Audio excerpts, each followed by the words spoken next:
నమస్తే, నేను Yashoda. Welcome to Pallavi TV. Land side victory. అవును, ఇది ఎన్నికల టైంలో మాత్రమే చాలా అరుదుగా కనిపించే పదం, చాలా అరుదైన సందర్భాల్లో మాత్రమే వినిపించే పదం.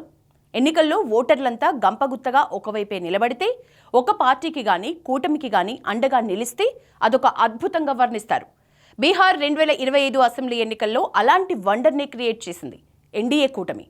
ల్యాండ్ సైడ్ విక్టరీని ఆ కూటమి నమోదు చేయగలిగింది. విశ్లేషకుల కళ్ళు చెదిరేలా, ప్రతిపక్షాలకు దిమ్మ తిరిగేలా, ప్రగతికి అడ్డుపడే శక్తుల కళ్ళు పేలిపోయేలా జనం తీర్పు ఇచ్చారు. యావత్ బీహారీలు ఎన్డీఏ పక్షాన నిలిచారు. నితీష్ మోదీ జంట చూపిస్తున్న అభివృద్ధి పథకానికి మూకుమ్మడిగా మద్దతు తెలిపారు. 2020 ఎన్నికల్లో బోటాబోటీ మెజారిటీ కట్టబెట్టి బీహారీ ఓటర్లు ఈసారి కన్ఫ్యూజన్ నుంచి బయటపడ్డారు. మోదీ నితీష్ జోడీకి డిస్టింక్షన్ మార్కులు వేసేశారు. బీహార్ రాష్ట్ర అసెంబ్లీలో అంచనాల్ని మించి ఎన్డీఏ కూటమి అద్భుతమైన ఫలితాల్ని సాధించే దిశగా దూసుకువెళ్తోంది. బీహార్ రాష్ట్రంలో మొత్తం 243 స్థానాలు ఉండగా ప్రభుత్వం ఏర్పాటు చేయడానికి కనీసం 122 స్థానాలు రావాలి. ఇప్పటి వరకు వెలువడిన ఫలితాల ప్రకారం నేషనల్ డెమోక్రటిక్ అలయన్స్ ఎన్డీఏ కూటమి ముందంజలో దూసుకుపోతోంది. ఎన్డీఏ ఇప్పటి వరకు 180 స్థానాల్లో ఆధిక్యంలో ఉన్నట్లు జాతీయ ఛానల్స్ చెప్తున్నాయి.